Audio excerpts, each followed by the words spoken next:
আকাশবাণী খবর পড়ছি শুভ্রা চক্রবর্তী। প্রথমে বিশেষ খবর। কেন্দ্রীয় মন্ত্রিসভা ২০২৭-এর জনগণনার জন্য ১১,৭১৮ কোটি টাকার বাজেট বরাদ্দ অনুমোদন করেছে। এই প্রথম জনগণনা ডিজিটালি করা হবে। সংসদের শীতকালীন অধিবেশনে দেশজুড়ে বিপজ্জনকভাবে বেড়ে চলা বায়ু দূষণ নিয়ে সরকার আলোচনায় প্রস্তুত বলে সংসদ বিষয়ক মন্ত্রী জানিয়েছেন। অসামরিক বিমান চলাচল মন্ত্রী জানিয়েছেন, সরকার দেশেই যাতে বিমান তৈরি করা যায় তার লক্ষ্যে একটি কর্মসূচি হাতে নিয়েছে। ভোটার তালিকায় বিশেষ নিবিড় সংশোধনের কাজ খতিয়ে দেখতে নির্বাচন কমিশন নিযুক্ত রোল অবজারভাররা তামিলনাড়ু, উত্তরপ্রদেশ, কেরালা সহ ৮টি রাজ্যে তাদের কাজ শুরু করেছেন। রাষ্ট্রপতি দ্রৌপদী মুর্মু আজ মণিপুরের সেনাপতি জেলায় একাধিক উন্নয়নমূলক প্রকল্পের উদ্বোধন ও শিলান্যাস করেছেন। দুবাইতে আজ অনূর্ধ্ব-19 এশিয়া কাপ ক্রিকেটে ভারত তাদের প্রথম ম্যাচে সংযুক্ত আরব আমিরশাহীকে ২৩৪ রানে হারিয়ে দিয়েছে। আসছে বিস্তারিত খবরে। কেন্দ্রীয় মন্ত্রিসভা ২০২৭-এর জনগণনার জন্য ১১,৭১৮ কোটি টাকার বাজেট বরাদ্দ অনুমোদন করেছে। নতুন দিল্লিতে আজ তথ্য সম্প্রচার মন্ত্রী অশ্বিনী বৈষ্ণব জানান, দুটি পর্বে এই জনগণনা হবে। ২০২৭-এর জনগণনা এযাবৎ ষোড়শ এবং স্বাধীনতার পর অষ্টমবার করা হচ্ছে। ভারতের জনগণনাকে বিশ্বের মধ্যে সর্ববৃহৎ প্রশাসনিক এবং পরিসংখ্যানগত কর্মসূচি বলে বিবেচনা করা হয়। এই জনগণনায় জাতিভিত্তিক গণনাও অন্তর্ভুক্ত থাকবে। শ্রী বৈষ্ণব বলেন, এই প্রথম জনগণনা ডিজিটালি আয়োজন করা হবে। মোবাইলের মাধ্যমে আপলোড করা হবে সংগৃহীত তথ্য। ये सेंसस अपने आप में एक अनूठा सेंसस होगा। This will become the first ever digital census. और सबसे बड़ी बात है कि पर्सनल डेटा प्रोटेक्शन का जो कानून बना है डीपीडीपी, उसके तहत जितने प्रोटेक्शंस और जो राइट्स सिटीजन्स को दी गई है उनका ध्यान रख के सेंसस को कंप्लीट इसका डिजिटल डिजाइन किया गया है।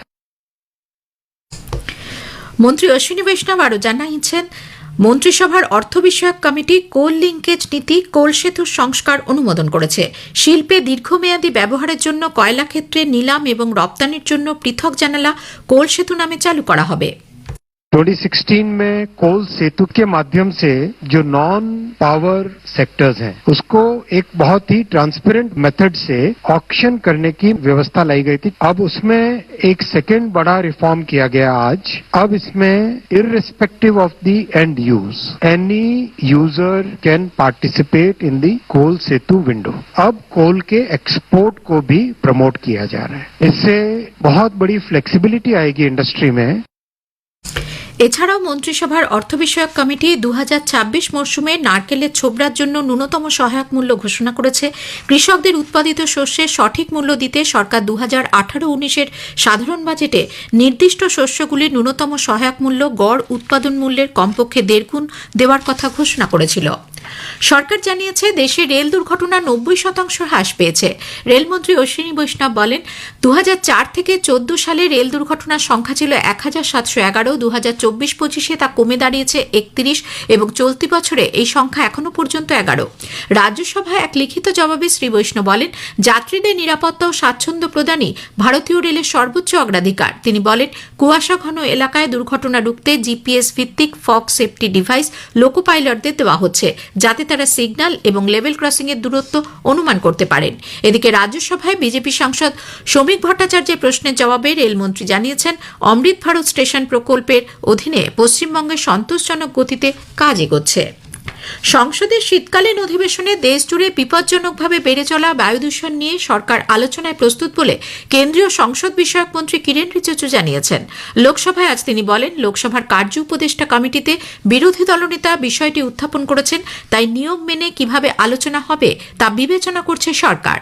Government from the day one had made our position very clear that on all important matters, government is ready to discuss and also to find out solution, taking along the suggestions from all the members, including the principal opposition party led by Rahul Gandhi ji. আজ অধিবেশনে zero আওয়ারে বিষয়টি উত্থাপন করেন কংগ্রেস সাংসদ রাহুল গান্ধী। তিনি বলেন, বায়ু দূষণ এই মুহূর্তে দেশের সামনে অন্যতম বড় চ্যালেঞ্জ। এ বিষয়ে সরকার ও বিরোধীরা একসঙ্গে আলোচনা করে শহরাঞ্চলে দূষণ কমাতে একটি সুস্পষ্ট পরিকল্পনা আনবে বলে তিনি আশাবাদী। অসামরিক বিমান চলাচল মন্ত্রী কিঞ্জারাপু রামমোহন নাইডু বলেছেন, সরকার দেশেই যাতে বিমান তৈরি করা যায় তার লক্ষ্যে একটি কর্মসূচি হাতে নিয়েছে। দেশের ক্রমবর্ধমান বিমান পরিবহন চাহিদার পূরণের জন্য মেড ইন ইন্ডিয়া বিমান থাকা বাঞ্ছনীয়। শ্রী নাইডু জানান, হিন্দুস্তান অ্যারোনটিক্স লিমিটেড রাশিয়ান বিমান সংস্থা সুখোই SJ-100 এর সঙ্গে আলোচনা চালাচ্ছে, যাতে প্রযুক্তি সংগ্রহ করে দেশে বিমান তৈরি করা যায়। দেশে বিমান ভাড়া নিয়ন্ত্রণে উপযুক্ত ব্যবস্থা গ্রহণ সংক্রান্ত একটি বেসরকারি প্রস্তাবের জবাবে মন্ত্রী বলেন, যাত্রীরা যাতে বিমান সংস্থার দ্বারা অতিরিক্ত বিমান ভাড়ার শিকার না হন, সেরকম বিশেষ পরিস্থিতিতে বিমান ভাড়ার ওপর সীমা নির্ধারণ করার ক্ষমতা কেন্দ্রের রয়েছে। একাধিকবার সরকার বিমান ভাড়ার ওপর সীমা নির্ধারণের ক্ষমতা প্রয়োগ করেছে। সাম্প্রতিক ইন্ডিগো সংকটের সময়ও সরকার বিমান ভাড়ার ওপর সীমা নির্ধারণ করেছিল। ই-সিগারেট ইস্যুতে বিজেপি সাংসদ অনুরাগ সিং ঠাকুর লোকসভার অধ্যক্ষ ওম বিড়লার কাছে লিখিত অভিযোগ জমা দিয়েছেন। সংসদ ভবন চত্বরে এক তৃণমূল কংগ্রেস সাংসদ ই-সিগারেট সেবন করেছেন বলে তাঁর অভিযোগ। এই ঘটনায় অনুরাগ সিং ঠাকুর তদন্ত চেয়ে সাংসদের বিরুদ্ধে শৃঙ্খলা ভঙ্গের শাস্তিমূলক ব্যবস্থা নিতে দাবি জানান। গতকাল বিষয়টি লোকসভায় উত্থাপন করেন তিনি। এরপর অধ্যক্ষ ওম বিড়লা লিখিত অভিযোগ জমা দিতে বলেন। এ খবর প্রচারিত হচ্ছে আকাশবাণী থেকে। ভোটার তালিকায় বিশেষ নিবিড় সংশোধনীর কাজ খতিয়ে দেখতে নির্বাচন কমিশন পশ্চিমবঙ্গ, তামিলনাড়ু, উত্তরপ্রদেশ, কেরালা সহ 8টি রাজ্যের জন্য বিশেষ রোল অবজারভার নিয়োগ করেছে। কমিশন জানিয়েছে, ইতোমধ্যেই বিশেষ রোল অবজারভাররা কাজ শুরু করেছেন। 2026-এর ফেব্রুয়ারিতে চূড়ান্ত ভোটার তালিকা প্রকাশের আগে পর্যন্ত সপ্তাহে 2 দিন করে এই রাজ্যগুলিতে তারা যাবেন বলে জানানো হয়েছে। নির্বাচন কমিশন জানিয়েছে, এই বিশেষ পর্যবেক্ষকরা জাতীয় এবং রাজ্যভিত্তিক রাজনৈতিক দলগুলির রাজ্য এবং জেলা স্তরের নেতৃবৃন্দের সঙ্গে বৈঠক করবেন। সম্পূর্ণ প্রক্রিয়াটি যাতে স্বচ্ছ এবং সঠিকভাবে হয়, তার জন্য পর্যবেক্ষকরা রাজ্যের সিইও এবং ডিইওদের সঙ্গে ভার্চুয়ালি অথবা সামনাসামনিও বৈঠক করবেন। ভোটার তালিকায় যাতে কোনো যোগ্য ভোটার বাদ না যান এবং কোনো অযোগ্য ভোটারের নাম যাতে তালিকায় না আসতে পারে, তা দেখাই বিশেষ রোল অবজারভারদের কাজ। বেশ কিছু সরকারি প্রকল্পের উদ্বোধন করতে প্রধানমন্ত্রী নরেন্দ্র মোদী আগামী 20 ডিসেম্বর পশ্চিমবঙ্গে আসছেন। নদিয়ায় সরকারি প্রকল্পের উদ্বোধন ছাড়াও তাহিরপুরে তিনি জনসভা করবেন বলে বিজেপি সূত্রে জানা গেছে। আগামী বিধানসভা নির্বাচনের জন্য প্রধানমন্ত্রী এ রাজ্যে বেশ কয়েকটি জনসভা করার কর্মসূচি রয়েছে। রাষ্ট্রপতি দ্রৌপদী মুর্মু আজ মণিপুরের সেনাপতি জেলায় একাধিক উন্নয়নমূলক প্রকল্পের উদ্বোধন ও শিলান্যাস করেছেন। সেনাপতি জেলা সদর দপ্তরে পৌঁছানোর পর রাষ্ট্রপতি ত্রাণ শিবিরে আশ্রয় নেওয়া উদ্বাস্তুদের সঙ্গে কথা বলেন। বিশেষভাবে পিছিয়ে পড়া আদিবাসী গোষ্ঠী PVTGর অধীন মণিপুরের একমাত্র মারাম জাতির নেতা সঙ্গেও রাষ্ট্রপতি সাক্ষাৎ করেন। পরে মাল্টিপারপাস হলে আয়োজিত এক জনসভায় তিনি বলেন, PM জনমনের অধীনে সরকার PVTG সহ অন্যান্য আদিবাসী সম্প্রদায়ের উন্নয়নে একগুচ্ছ উদ্যোগ নিয়েছে। মর্যাদা, নিরাপত্তা এবং বিকাশের সুযোগ সৃষ্টি করে মণিপুরের উপজাতিরা যাতে দেশের বিকাশে গুরুত্বপূর্ণ ভূমিকা পালন করতে পারে, তা সুনিশ্চিত করা জাতীয় অগ্রাধিকার। Today, I am pleased to have inaugurated a number of important projects that will further improve the quality of life of the people of Manipur.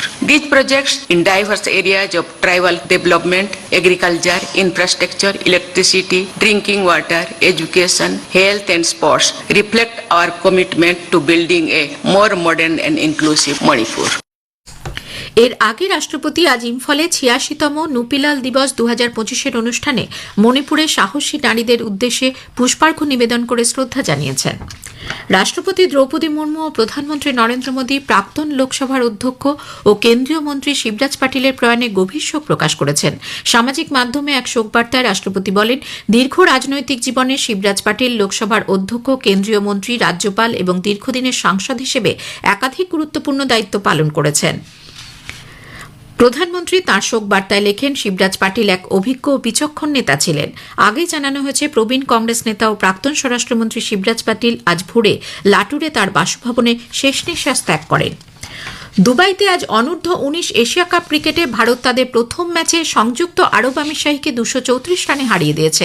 আরব আমিরশাহী টসে জিতে ফিল্ডিং করার সিদ্ধান্ত নেয়। ভারত প্রথমে ব্যাট করে 50 ওভারে 6 উইকেটে 433 রান তোলে। এদিন 14টি 6 মেরে যুব ক্রিকেটে একদিনের ম্যাচে কোনো ইনিংসে সবচেয়ে বেশি 6 মারার রেকর্ড করেছেন বৈভব। শেষ করার আগে খবরের বিশেষ অংশ আরও একবার। কেন্দ্রীয় মন্ত্রিসভা 2027-এর জনগণনার জন্য 11,718 কোটি টাকার বাজেট বরাদ্দ অনুমোদন করেছে। এই প্রথম জনগণনা ডিজিটালি করা হবে। সংসদের শীতকালীন অধিবেশনে দেশজুড়ে বিপজ্জনকভাবে বেড়ে চলা বায়ু দূষণ নিয়ে সরকার আলোচনায় প্রস্তুত বলে সংসদ বিষয়ক মন্ত্রী জানিয়েছেন। খবর পড়া এখনকার মতো শেষ হলো। এরপর স্থানীয় সংবাদ 7:50 মিনিটে।